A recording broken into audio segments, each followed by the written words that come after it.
Hello YouTubers, Troz here. It's been quite a while for my channel and especially for Minecraft content on my channel. A lot of changes in my life, especially with the pandemic that's going around, that has occurred. But I did take some time a few months ago and update my Minecraft Schematic To Command Block utility. Although at the time I wasn't quite done with it and I still had a few more things to do. Well, in the past 2 months or so, I've gotten a few requests if there was an updated version of this utility, so I've finally gotten around to finishing off a version for 1.16 or 1.16, uh, assumingly a few weeks before 1.17 is coming out. Uh, this doesn't fix all the problems. Specifically, 1.14 of Minecraft changed how falling sand worked, and that's something this utility kind of relied on, and it kind of broke this a little bit, but I found a decent workaround mostly, and I've updated this to include all the latest blocks that I know of. Actually, just testing it this morning, I found 2 blocks that I did miss, but hopefully this will work for most of you, and if anyone finds an issue, they can submit it and I can fix it. Hopefully get a good version out. So if you don't know what this utility is, this utility will let you easily copy objects from one world to another. Now, you need to have already created a schematic of that object. And, well, for old worlds, like 1.12 and earlier, you could use MCEdit. There's other utilities, though, like World Edit or Litematica, or even you can use these structure blocks.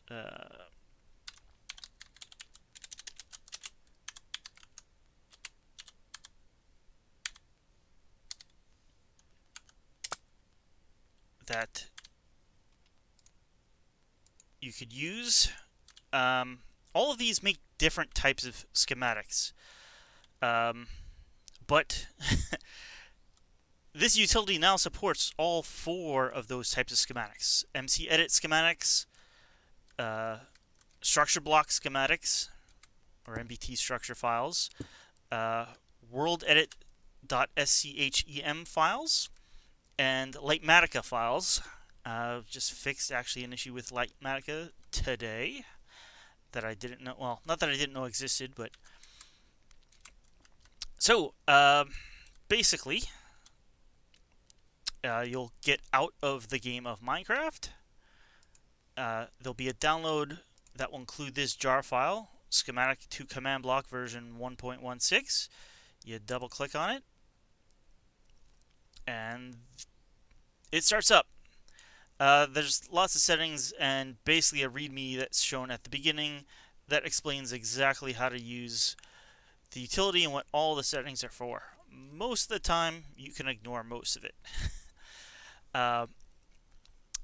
Basically, you want to click Choose Schematic, and well, these are my old schematics. These are all MCEdit ones. Let's do my classic creeper schematic. You get information, the size of the schematic. This schematic can be made with one command block. So here is the text. You can highlight and copy it, or you can just click Command 1. You'll then go back into the game and paste that command into the command block, and then power it,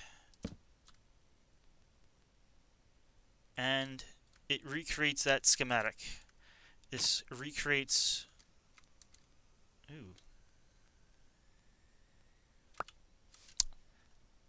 It should recreate all the blocks and all the entities, unless you turn off entities. This includes chests with contents. If there was contents of the furnace, different things. It looked like there was a map on the wall that may have popped off. But otherwise, like 99% of everything should work. I mean, we even have, well, these are old potions. I mean, this is a really old schematic. I think it's from like Minecraft 1.8 or something.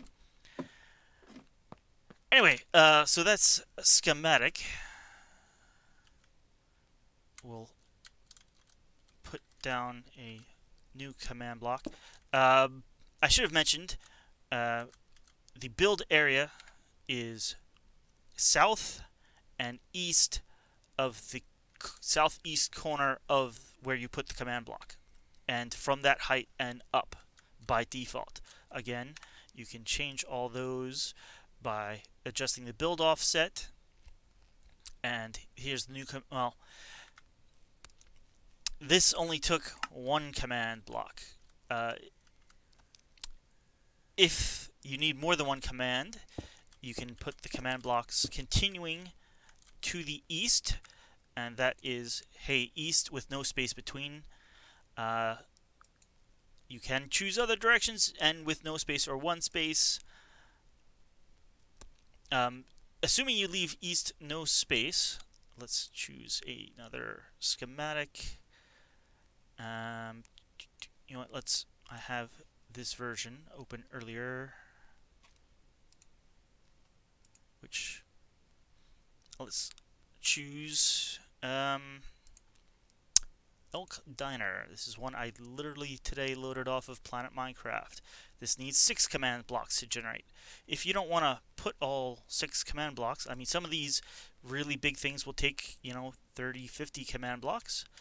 This is the command block generator command. It's given to you. You copy that.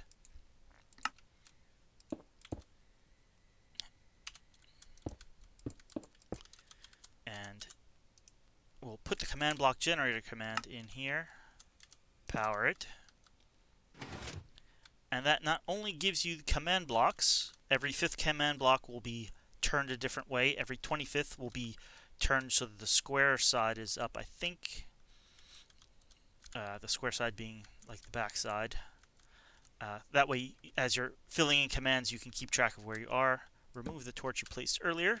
This is a flying machine that will run all the commands semi-automatically. I will update you on that in a moment. You just move the program down a little bit. You click copy command 1.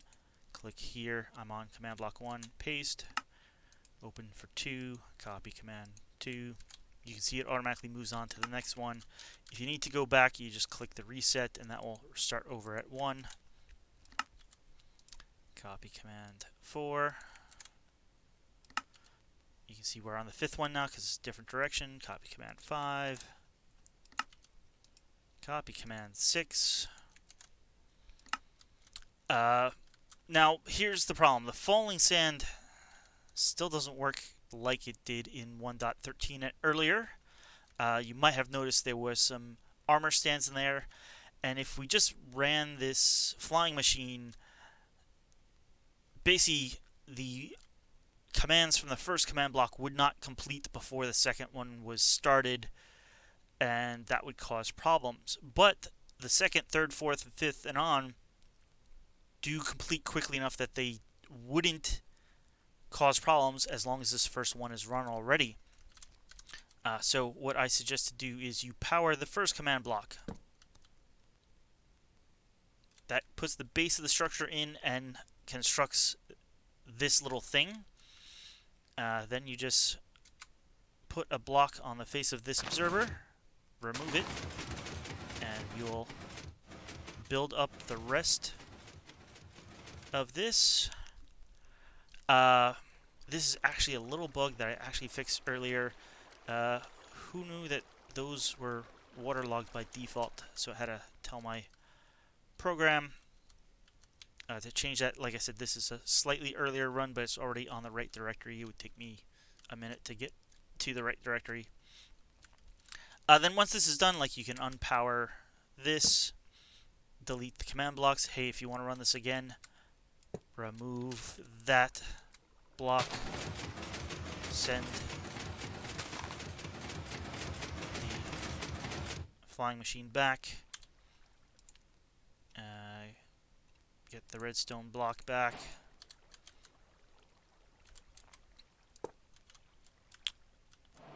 Power this one again. It will delete everything. Apparently lots of bats were spawned in there because it was dark. And then you can just go again and it'll rebuild it back up.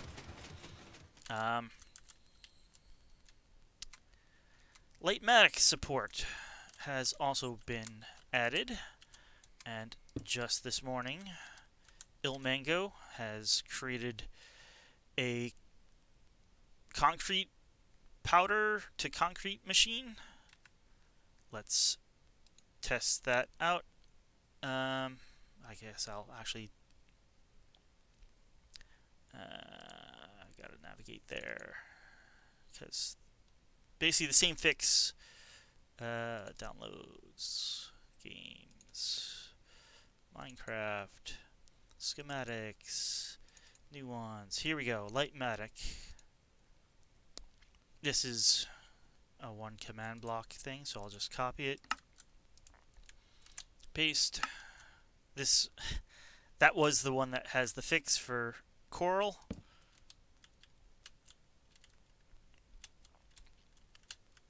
As you can see, hey, there's the coral not waterlogged.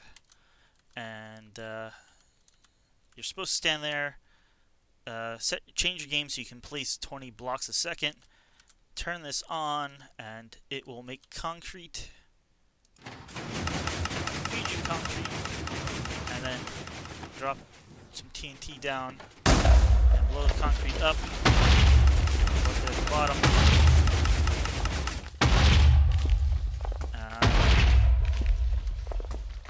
Well, I mean, I haven't tried it, but look, it it should work. I mean, you can see the machine works. That's from a Litematic file. Finally, we'll do a really, really big world edit file. Well, it's not really, really big, but so these are all have been doing output to command blocks. Doing output to command blocks means you don't need access to the save files. But you know, for really big builds, you might have to place, you know, 30, 50, 200 command blocks. The other option is you can output a data pack. So I am now going to pick this schematic file. You can see this is several hundred, almost 300 by almost 300. This will take a bit. I thought I fixed the cracked nether. Alright, I will fix the cracked nether bricks issue before I make the release. Not documents. I now have to go into my application data, roaming, Minecraft, saves. This should be Schematic To Command Block Test World, datapacks. You can see I had already converted it once, but we're going to overwrite it.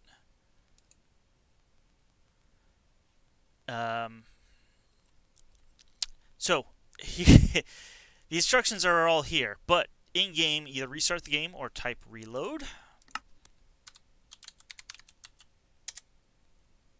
And now when you go into here, you type function, and you can see, hey, Schematic To Command Block Kaliningrad help will give you basically the same text that is there. You can use spawn. Spawn will automatically call spawn 2. But if you read the text, hey, it says you'll likely need a view distance of 25. That's a bit higher than normal. Another option, if you're in creative mode like I am, is you can use spawn flying. And what this does is, as soon as it starts running, it teleports you over the center of where the build is going to be, so you don't need as big of a view distance, because blocks that are outside of your view distance won't be placed. So, hey, I'm flying. Look at that. So let's run this. Basically, that shows the help text, and it's already done. It just has to render in because so many blocks changed. All that renders in. If I don't choose data pack and just run it, it takes a bit of time because it tries to do this efficiently. Like, it will use a fill to fill a large area of grass rather than placing each block individually.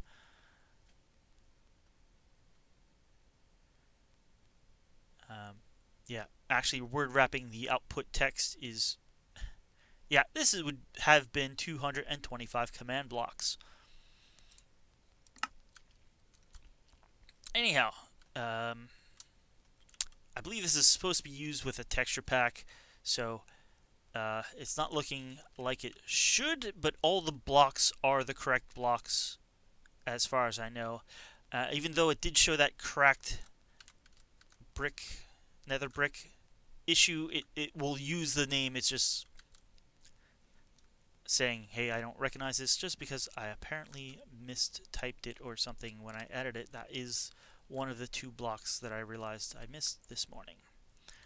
Hey, this is Charles from the future, and I almost forgot about one of the most important features, and that's why I was seeing the missing block type. The program, when you first run it now, writes out a settings file, and this allows you in the future to add new blocks yourself as they're added. You can see it. S2CB properties is it's in the same directory where you ran the jar file from, and it looks like this. This first part is a big explanation. All the lines that start with a # are comments, but this basically explains how each section works. We got the list of double plants. If these are ever changed, and there's more double plant blocks, well, my program needs to know about them to place them correctly. If the 2 parts aren't placed like directly one after the other, there can be issues of them breaking. So we need to list them. Here's a list of projectiles. So if you turn off projectiles, which is no projectiles, hey, this is how it knows what a projectile is. Here's the list of blocks. Unfortunately, they're not in any particular order because of they're all stored in a hash file, if you know what that is, or a hash, not a hash file, but it's all in a hash. So they're kind of in a weird order based on how Java sorts objects. But they're all here. If you want to add a new block, you can literally put the block name and equals, and that will work most of the time if it's a normal square block. If the block has certain conditions, then you can add which conditions apply for this block, and like I said, it's all explained up here. Is it air? Does it hold inventory? Does it attach to a block next to it instead of like the block below it? Wall torches or signs, etc., etc., etc. Then there's danger blocks. This is like lava and TNT. So if you say don't place no dangerous blocks, no dangerous blocks, it will stop placing those. Hey, no liquids.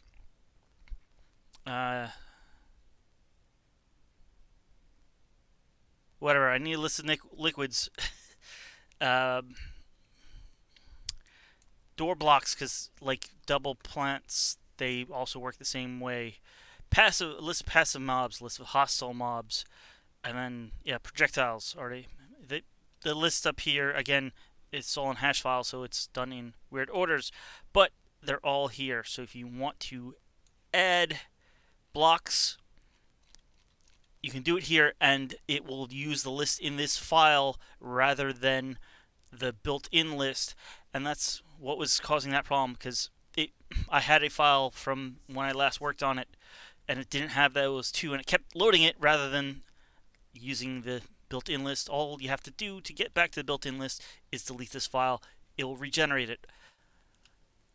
So yes, that is the utility and how to use it. Basically, I have previous videos on this utility that go into more of the settings, particularly the 1.13 version of the video. I will link them in the description if you want to see more about some of the settings. But yeah, that's the utility. Hopefully, people will find this useful for adding schematics to worlds that they have uh, from other worlds or whatever. And I'd like to say thanks for watching, and I'll see you guys next time.